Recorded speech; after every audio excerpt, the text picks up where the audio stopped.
It is incredibly difficult to heal in the same environment you got sick, which means that oftentimes our healing needs to take place separate from the thing or the person that harmed us.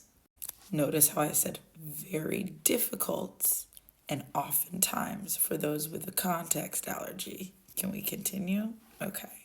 Now, the reason I bring this up is because oftentimes people associate healing with essentially repairing everything that has been collaterally damaged around them as a result of them being harmed.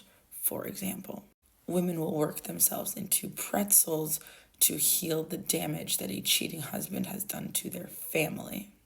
Estranged children will bend over backwards to repair a dynamic broken by the betrayal, neglect, or abuse of a parent. And so when this pattern repeats over and over again, we end up conflating the concept of interpersonal, interrelational repair with personal healing.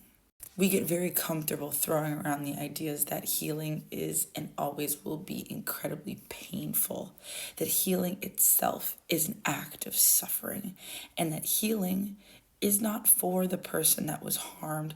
It is so they can better integrate, serve, and labor for their family, community, or what have you. Now, I'm not going to lie to you and say that healing is easy or linear, that it doesn't come with its own sets of problems, of pains, of trials and tribulations.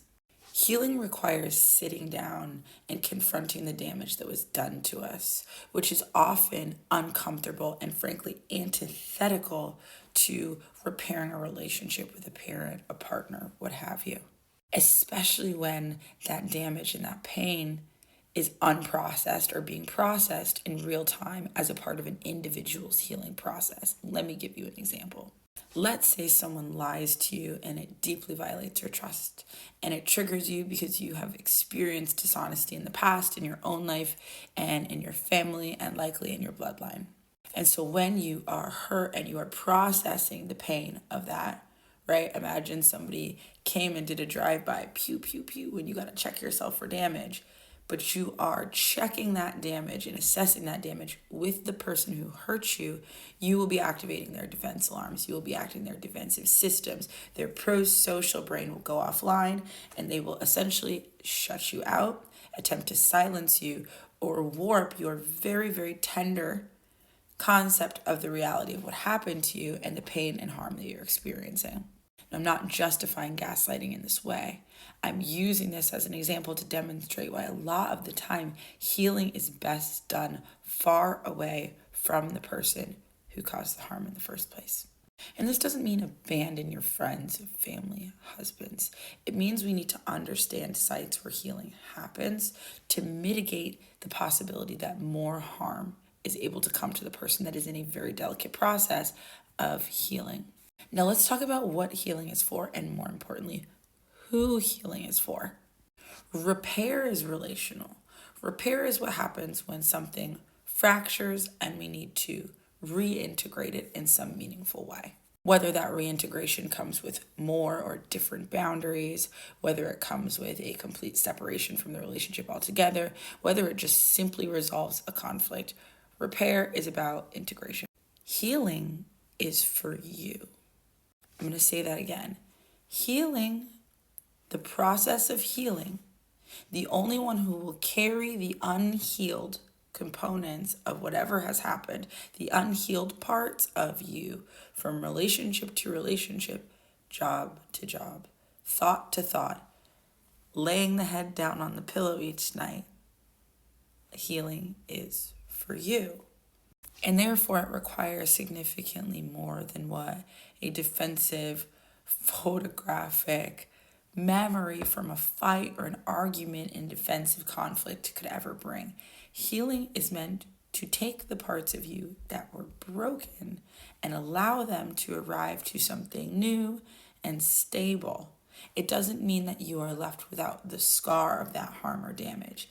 It means that it is healed in a relative way so that you can carry on with your life in a way that aligns with your joy, in a way that aligns with your values and your sense of purpose. So what can healing look and feel like in the process? Something I say all the time is Many things in my life that I've healed from, they don't feel better, but they feel different. And what I mean by that is I no longer have this super, super soft spot about it, because in my healing journey, one of the outcomes of my healing has consistently been better discernment. My healing process, however, has looked a lot of different ways, and most of those ways are not the way that we are traditionally thought to construct our processes, our cycles of healing. My healing has included moments of rage, of outbursts, of being outside of myself, of my character, inside of defense mechanisms that are 10, 15 years old.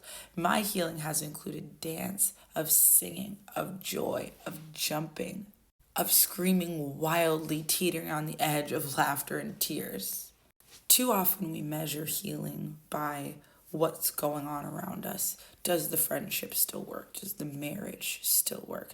We don't often measure healing by, am I showing up better in community and allowing other people space to heal? Am I healing so that my children can process this same sort of experience, this data in different ways? Am I healing so that whatever was passed down to me behaviorally, emotionally, socially in my lineage comes to an end, or at least transmutes into something else with me? For me, these are the fundamental metrics of healing. Have I taken something that my mother, my grandmother, my great grandmother struggled with, and at the very least turned it into something different? Was I able to effectively compost it? Can I touch it, even if I have to touch it carefully, even if I have to be quite delicate with it?